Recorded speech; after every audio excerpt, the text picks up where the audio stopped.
Hola a todos, estamos de nuevo con ustedes y estamos súper contentos porque estamos cerrando esta serie tan valiosa, tan bonita que hemos tenido, desarrollando tu carácter. Y hemos tenido temas de verdad muy prácticos, muy necesarios para desarrollar nuestra vida cristiana. Así es que te animo a que los puedas ver y este día pues vamos a dar respuesta a esas preguntas que nos han venido y para eso pues tenemos a Odra, a José Miguel, a Nicolás y qué bueno tenerlos por acá. Gracias Margarita, gracias. Hola Margarita, hola José Miguel, hola Odrita. También te tenemos a ti valiosamente. Eso. Claro.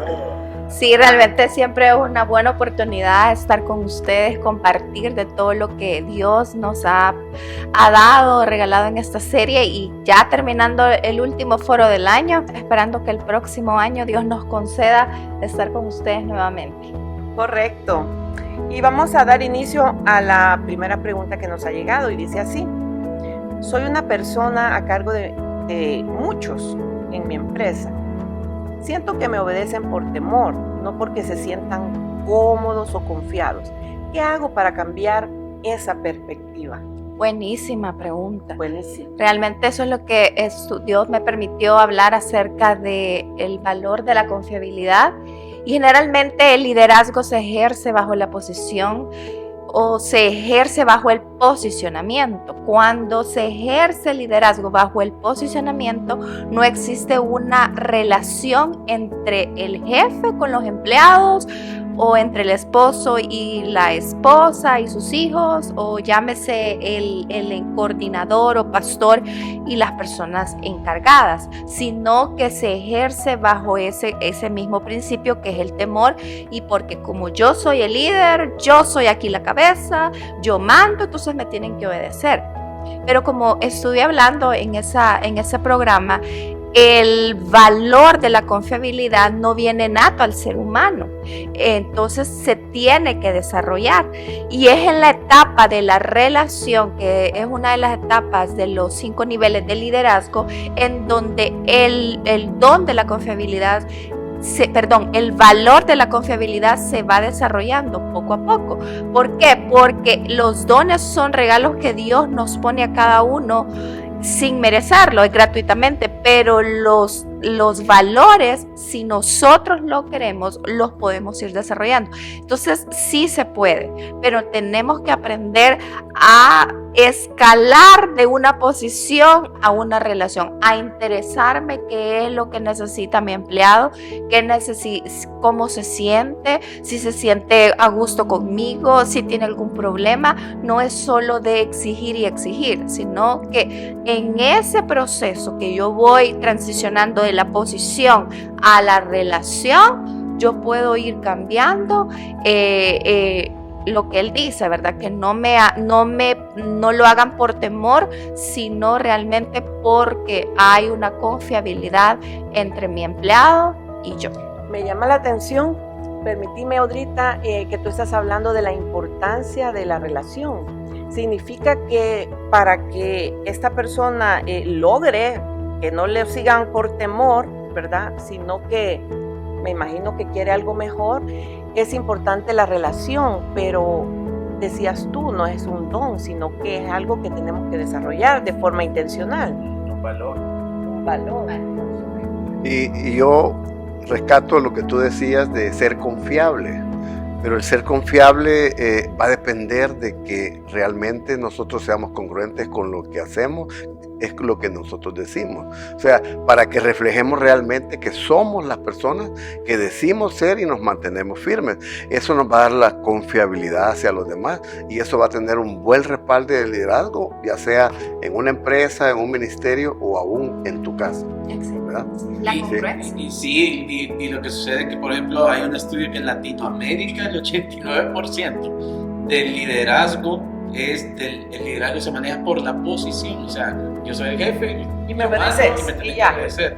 Pero son 5 niveles, el segundo es las relaciones. Entonces, lo que ahorita está diciendo, hay que transicionar al siguiente nivel y crecer en ese punto. Pero él decía, ¿cómo hago? Y Nico está diciendo ahorita un punto clave, que es la congruencia. Uno de los principios. Ese es uno de los principios, porque al principio la gente nos va a escuchar cuando no nos conoce, cuando nuestro equipo de trabajo no nos conoce, nos escucha.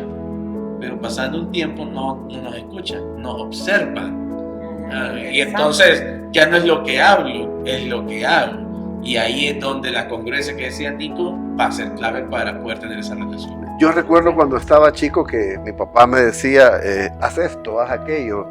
Y yo fui un muchacho un poco preguntón, si queremos llamarlo rebelde en aquella época, pero ahora diría yo reclamando el derecho, queriendo entender la razón de por qué yo tenía que hacer aquello.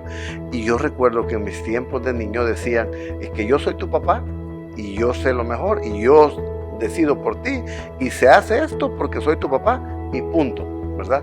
Pero eso como que fue decayendo con el tiempo. Ya los hijos ya no hacen lo que se les ordena hacer, sino lo que ven hacer en sus padres. O sea, si nosotros ejemplizamos realmente cómo deben comportarse nuestros hijos, reflejamos eso en ellos, eso va a ser innato, así, ¡pum!, se va a transferir el valor de nosotros hacia ellos de una manera tan inmediata que no vamos a tener necesidad de andar diciendo, haz esto, haz aquello.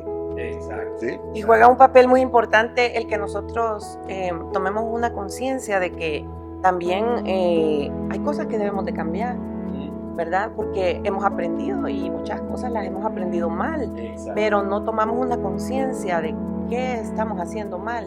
Y es bien importante tomar esa conciencia y de forma intencional, insisto en la palabra, hacer los cambios necesarios. Así es que creo que ahí hemos dicho bastante. Miren, vamos a la segunda pregunta, porque esto se torna tan interesante que no sentimos cuando el tiempo avanza. Dice así la siguiente pregunta: he fallado mucho en mi vida. Pienso que ya no tiene sentido intentar algo nuevo. ¿Pueden ayudarme? Muy común, ¿verdad? Es más común de lo que pensamos. Yo creo que él está ponderando como diciendo, solo yo quizá fallo. Pero honestamente todos fallamos. Entonces, pero bueno, algo para ayudar es, yo compartí un poquito de eso, y es proyectar los desaciertos. De eso hablaba yo.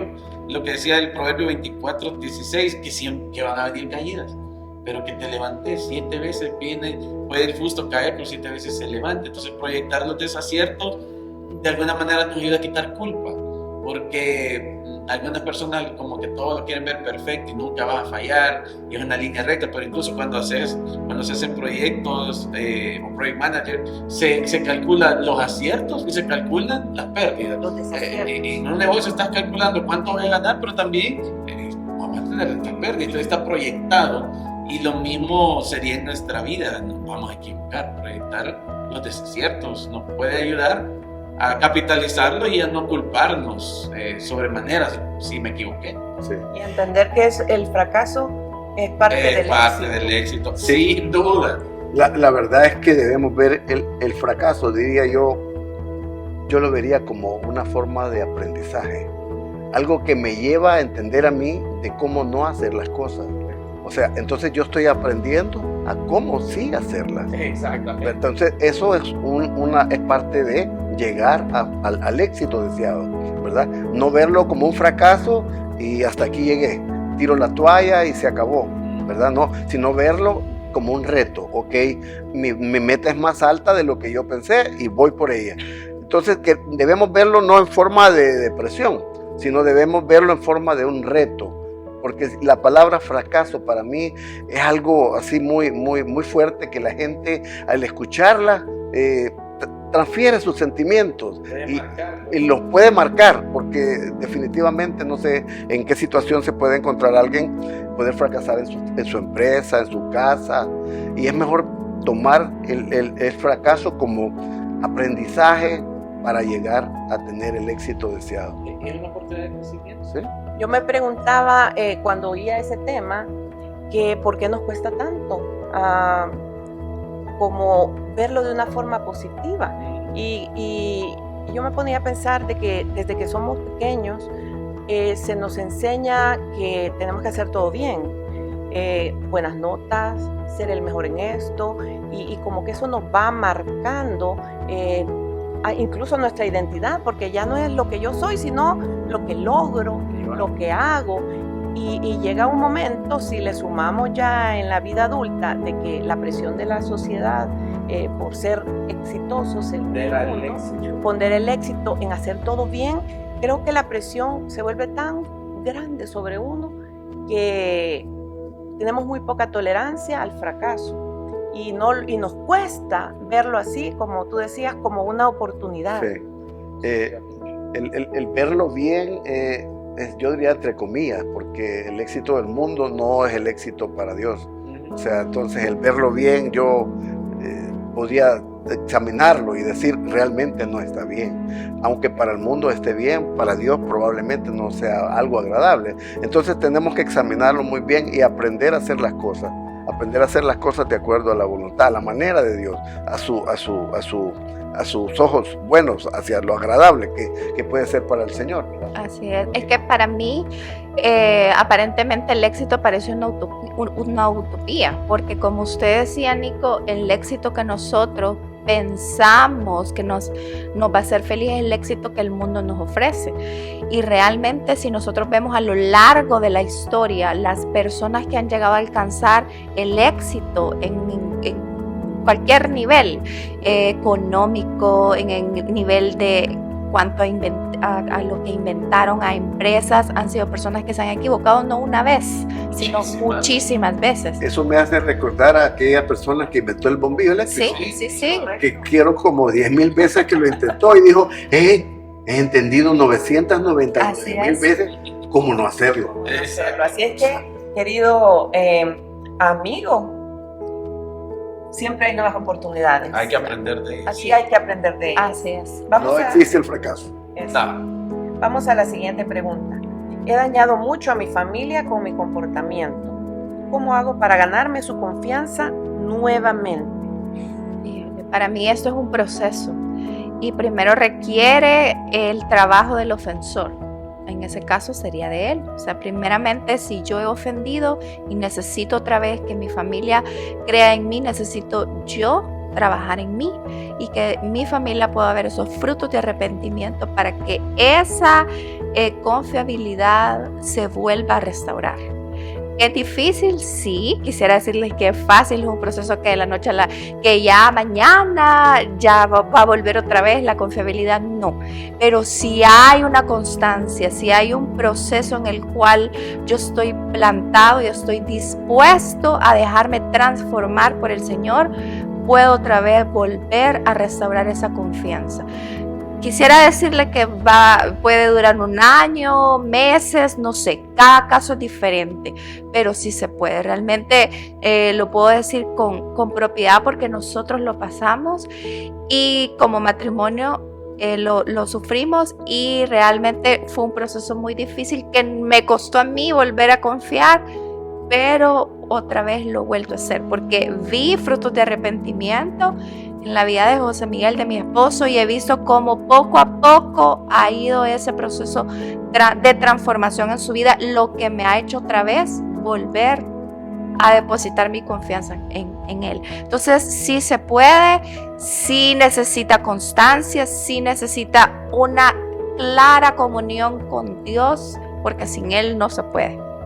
Entonces, todo viene de ahí. Todo viene de ahí, que él es la fuente. Realmente. Si está ahí atrás un principio, si me permitís decirlo, en un principio de una ley de siembra y cosecha. Así es. ¿Verdad? Sí. Sembramos nuevamente la semilla de la confianza, pero esa semilla, como tú decías, no puede tardar meses, puede tardar años, pero si esa siembra se cuida, vamos a cosechar. Hay un principio atrás de eso. Y entra la congruencia. Y la congruencia es Claro. una relación entre lo que yo expreso y lo que yo hago. Entonces, Eso transforma. así es. La verdad que me llamaba la atención lo que tú dijiste, porque hemos pasado también por situaciones similares. Yo creo que todo el mundo pasa situaciones de arrepentimiento, pero eso es lo importante, el reconocer que uno realmente ha hecho un daño, reconocer que uno realmente no ha actuado bien, y el llevarme al reconocimiento es llevarme al arrepentimiento, pedir genuinamente el perdón y como tú dijiste, tener una relación íntima con Dios que vaya pudiéndome transformar y poder yo reflejar de ese amor de Dios hacia los demás. Eso va a hacer que el proceso sea más corto. Y bueno, yo he platicado con hombres sobre esto, que tienen problemas con su familia y confunden algo. Pedí perdón. Y ya pedí perdón y entonces me tienen que perdonar.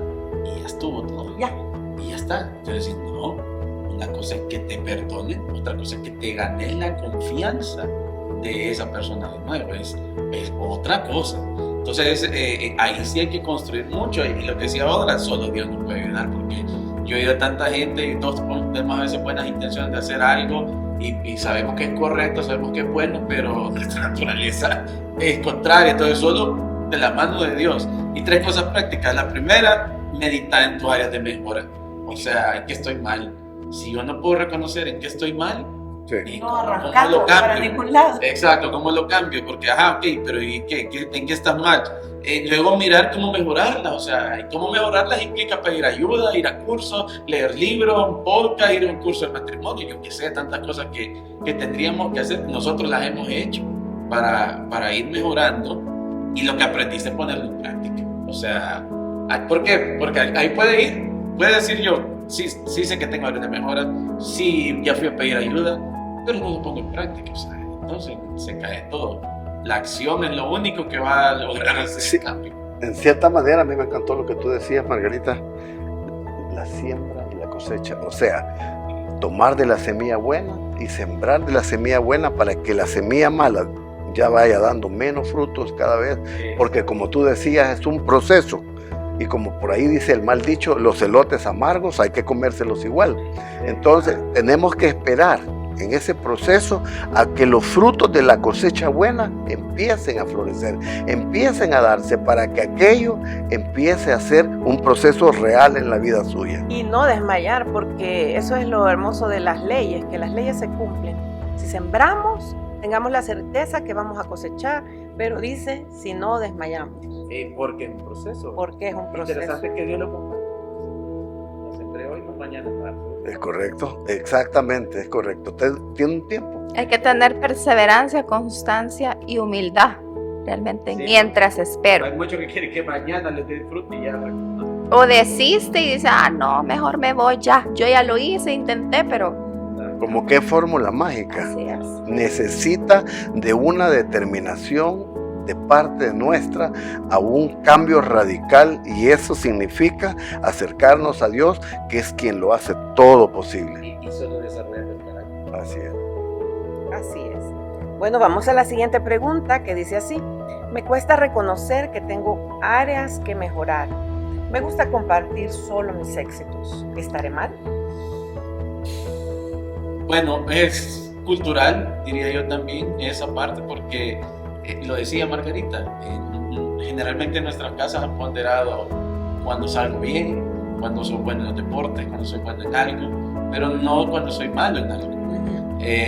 Por ejemplo, a mi hija sí le hablo del fracaso: no te salió bien, la siguiente te va a salir mejor, porque el entrenamiento va a hacer que mejores, pero vas a fallar, es algo normal. Entonces, hablar del fracaso, hay muchas personas que conozco que no hablan, digamos, de sus errores, no hablan de sus pecados, no hablan cuando fallaron, y tiene que ver eso, o una parte que no está sana, o te han modelado mal, porque lo interesante de eso es que hablar del fracaso trae sanidad y desarrolla el carácter. No es fácil hablar de errores morales, o de errores en el matrimonio, o de errores que hayamos cometido, pecados o finanzas o lo que sea que hicimos mal. No es fácil, pero al final del día hablar nos ayuda a nuestra sanidad, a desarrollar mi carácter y ayudar a otros también, porque ahí quito la máscara esa de que todos somos perfectos. Y les quiero leer el Salmo 32, dice algo bien poderoso, y David, hablando de sus fracasos: mi pecado te declaré y no encubrí mi iniquidad. Dije, confesaré mis transgresiones a Jehová, y tú perdonaste la maldad de mi pecado. Esa es la confesión vertical. Cuando yo confieso a Dios, Él me perdona. Pero miren lo que dice Santiago 5:16. Esa es la confesión horizontal. Confiesen sus pecados unos a otros, oren unos por otros para que sean sanados. Y en Santiago, cuando leemos el capítulo 5, al principio dice que llames a los ancianos para que pongan las manos sobre los enfermos y sanarán. Es una sanidad física, pero aquí está hablando de una sanidad emocional cuando hay una confesión. Pero la mayoría de nosotros no le gusta. Y también hay un porqué, solo esa es la acotación. Hay que saber a quién confesarse. Porque también a veces hemos ido donde la persona incorrecta, y a mí me pasó, y salieron con el asunto peor, 10 veces peor de lo que había pasado. Entonces yo me cerré un buen tiempo, yo no quería hablar. Y me costó volver a hacerlo. Y es importante, José Miguel, yo lo veo de esta manera. Yo tenía un tío que me decía, te voy a dar un consejo. Uno puede adquirir experiencias propias golpeándose por la vida, o puedes adquirir experiencias de los fracasos de los demás. ¿Qué quiero decir con esto? Que los fracasos que uno cuenta como fracasos a las personas que uno les facilita conocer su vida por testimonio, por cómo fracasé, cómo ahora yo tengo éxito, eso le sirve a otros para su formación. Le ahorro el tiempo a otros también en el camino. O sea que no solo me sirve a mí el poder testimoniar de mi fracaso, sino le sirve a otros, ¿verdad? Positivamente. Así es, y que realmente como seres humanos nadie quiere hablar de sus fracasos, todos queremos hablar de lo exitoso que somos, y parte tiene que ver con las redes sociales. Si usted ve en las redes sociales, nadie está poniendo su fracaso, todos ponen sus éxitos, la mejor foto, la familia perfecta. Como el postal que podemos imaginar, ¿verdad? Sí. O sea, la mejor sonrisa, la mejor cara. Entonces, y nosotros que estamos pasando por un fracaso, vemos eso, entonces decimos, Dios mío, yo estoy en lo peor aquí, yo soy lo peor. Entonces nos desechamos. Pero realmente, si nosotros vamos a la palabra de Dios, las personas que fueron las más exitosas en el reino de Dios tuvieron fracasos. Un Moisés que asesinó a alguien, Dios lo levanta como el libertador del pueblo de Israel. David fue un adúltero y un asesino. Pablo. Rahab, ¿quién fue Rahab? O sea, tuvo una vida muy todos difícil. tenemos un pasado que contar. Así es. Y parte de eso es también manifestar que Dios se glorifica, sea glorificado Nuestra debilidad. Que nosotros pues somos depósitos de barro, somos vasos de barro, y que siempre recordemos que dependemos de Él, que al final pues nosotros no somos nada, pues. Y yo creo que por eso también nos acontecen muchas situaciones que vivimos que nos dañan, aparentemente nos dañan, pero el Señor nos está mostrando que está con nosotros y que quien nos levanta es Él. No es por nosotros mismos y por nuestra gran capacidad o porque nunca nos equivocamos o porque somos mejor que muchos. No, el Señor quiere nuestra humildad. Miren, yo me estoy recordando que creo que todos nosotros en algún momento hemos dado consejos y nuestros consejos se basan en nuestro fracaso. O sea, mire, no lo haga así, porque estamos viendo cómo lo hicimos mal. Exacto. También damos un consejo de lo que no se debe hacer, cómo no se debe hacer.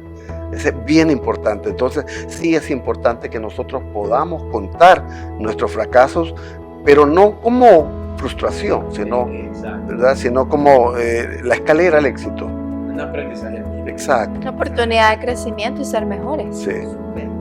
Nos forma carácter, ¿verdad? Sí, ese es carácter. Sí. Vamos a la siguiente pregunta. Recibí a Jesús como mi Salvador porque me presentaron el plan de salvación. Yo pensé que todo dentro de mí cambiaría automáticamente, pero veo que no es así. No sé qué hacer. ¿Me pueden ayudar? ¡Wow! Qué pregunta más importante. La realidad de la vida es que también cuando yo llegué a los pies de Cristo creí que eso era todo. ¿Quieres aceptar a Jesús? Levantas la mano y ya estuvo. Qué fácil, ¿verdad? Qué fácil. Realmente no. Déjame decirte que tú has nacido de nuevo hoy.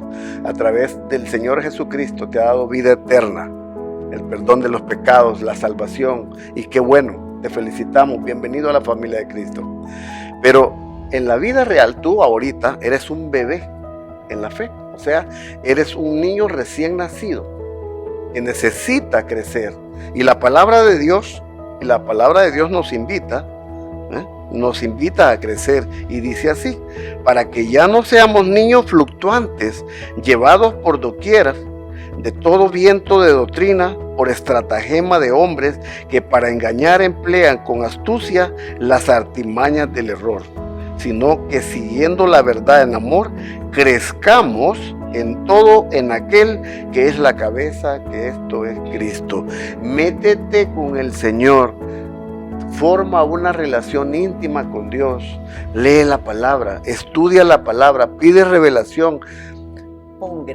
Congrégate, eso es muy importante. La iglesia es muy importante para el crecimiento. En nuestra iglesia especialmente, aquí vemos de todos los ministerios en donde uno puede crecer y después servirle a Dios cuando ya Dios nos ha dado de todo lo que Él nos ha dado. Así que yo te invito a crecer, te invito a madurar en la fe, a que puedas crecer en el Señor para que también le puedas ayudar a otros a hacerlo.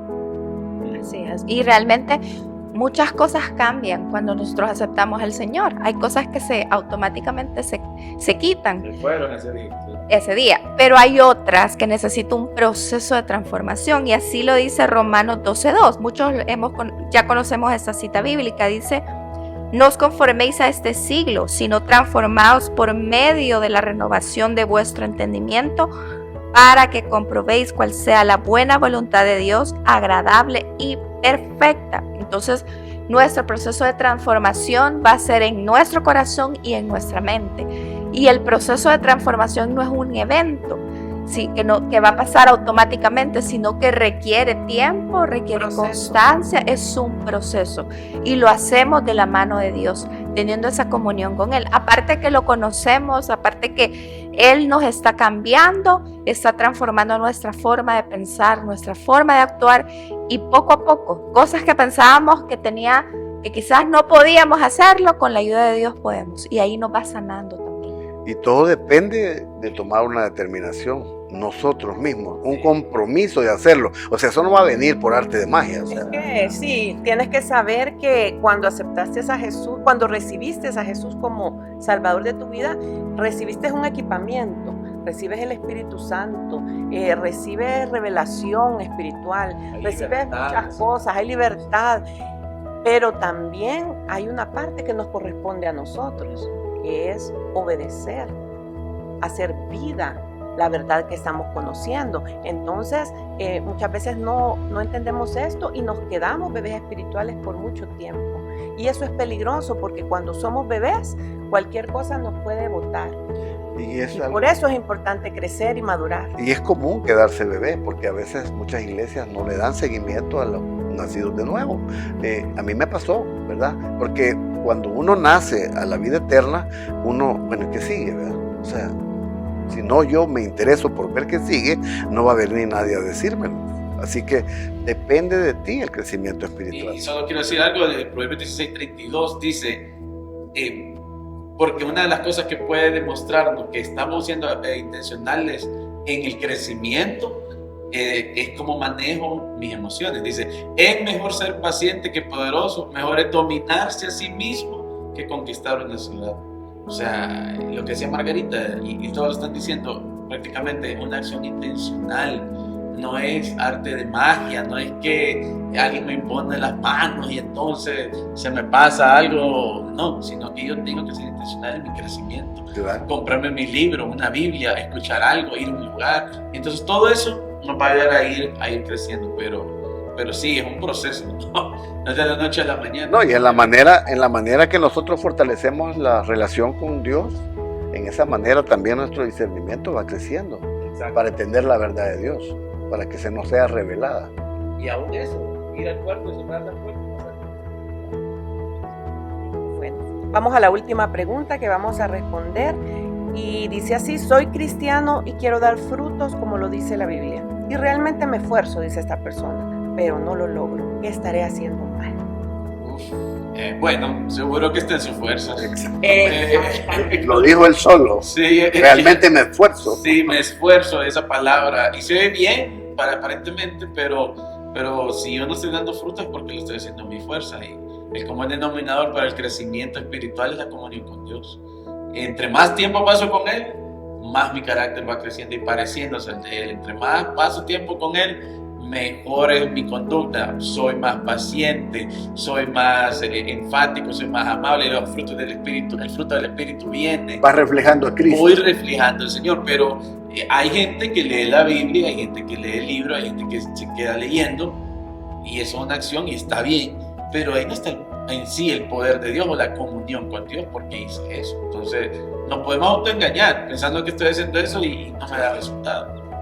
Sí, el fruto viene como algo natural, ¿verdad? Si nosotros pensamos en un árbol, que quizás es la imagen más clara de esto, el árbol va creciendo, da sus ramas, sus hojas, su flor, y lo último que da es el fruto. Pero un árbol no se esfuerza por dar el fruto, sino que viene como un resultado natural del crecimiento. Entonces lo mismo sucede con nosotros. Ese fruto va a venir como un resultado de nuestra intimidad con Dios, de nuestro crecimiento. Va a ser algo natural, totalmente natural, y es la meta del crecimiento espiritual, es la meta de la madurez, tener esas cualidades de Dios que nos lleven a ser ese varón perfecto, a lo que nos insta la Biblia, a ser como es Cristo. Esa es nuestra meta final. Así es, y en Gálatas 5, del 21 en adelante, nos habla acerca de los frutos del Espíritu, ¿verdad? ¿Cuáles son los frutos de la carne y los frutos del Espíritu? Los de la carne, obviamente, si yo estoy conectado al tomacorriente incorrecto, voy a tener la envidia, voy a tener celos, enojo, contiendas, pero si yo voy a la fuente que es Dios, yo puedo tener esos frutos de que habla Gálatas 5, 22 y 23, que dice que es el amor, la benignidad, la paz, la mansedumbre, el dominio propio. Entonces ahí está la respuesta. Por mí, lo que voy a sacar va a ser lo malo. Es mi naturaleza. Exacto. Pero si yo voy a la fuente que es Él, voy a tener esos frutos que son sobrenaturales. Y que vienen tiene que ser continua, ¿verdad? Porque tiene que ser continua. Bien el lunes, pero ya el miércoles. Pero debemos dejar claro el punto. No es en tus fuerzas, es en las fuerzas de Dios. Eso es lo más importante. Viene de forma natural. Sí, se nos fue el tiempo. De verdad que nos sentimos contentos, ¿verdad? De todo este tiempo que hemos podido compartir. Y bueno, unas palabras para despedirnos. Bueno, realmente para mí ha sido un honor, ha sido un placer haber estado todo este año. Hemos aprendido muchísimo en cada serie, cada tema que hemos recibido, que hemos dado, y esperamos que pueda ser de crecimiento y de bendición para cada uno de ustedes. Y bueno, a seguir creciendo, a seguir avanzando, a seguir conectados con esa vid que es Dios, para poder así recibir y ser partícipes de esa transformación que Dios quiere para nuestras vidas. Te deseamos que el Señor pueda darte un futuro glorioso para este año 2024. Esperamos tenerte con nosotros, acompañándonos y creciéndonos y equipándonos para ser esos líderes que Dios ha determinado que seamos. Gracias. Bueno, el crecimiento nunca termina. Y te pudiste haber equivocado, pero levantarse, dice el proverbio, una y otra vez. Eso es lo que nos va a ayudar a poder superarnos. Y nada, estamos para servirles y esperamos seguir conectados con ustedes. En lo personal, ha sido un privilegio que Dios nos ha regalado poder estar aquí aprendiendo con ustedes. A mí me gustaría leerle 2 Corintios 3:18, dice: por tanto, nosotros todos, mirando cara a descubierta, como en un espejo, la gloria del Señor, somos transformados de gloria en gloria en la misma imagen como el Espíritu Santo del Señor. Así que, como decía Audrita, les convidamos a que sigan capacitándose en la verdad de Dios, a que sigan con esa relación, fortaleciéndola día a día, con determinación, a que sigan buscando el rostro de Dios y que puedan llevar ese rostro de Dios donde quiera que ustedes vayan, con todo lo que ustedes piensan, con todo lo que ustedes hablan y con todo lo que ustedes hacen. Que Dios los bendiga. Bueno, a mí solo me gustaría cerrar con un versículo para que recordemos sobre este tema de desarrollar el carácter. Dice en 2 de Pedro 1, del 4 al 7, que Él nos ha dado preciosas y grandísimas promesas, para que por ellas lleguemos a ser, dice, participantes de la naturaleza divina, habiendo huido de la corrupción que hay en el mundo a causa de la concupiscencia. Vosotros también, poniendo toda diligencia por esto mismo, dice, añadid a vuestra fe virtud, a la virtud conocimiento, al conocimiento dominio propio, al dominio propio paciencia, a la paciencia piedad, a la piedad afecto fraternal y al afecto fraternal el amor, ese amor de Dios. Amén. Amén. Así es que hasta la próxima y gracias por acompañarnos. Dios los bendiga. Bendiciones. Bendiciones.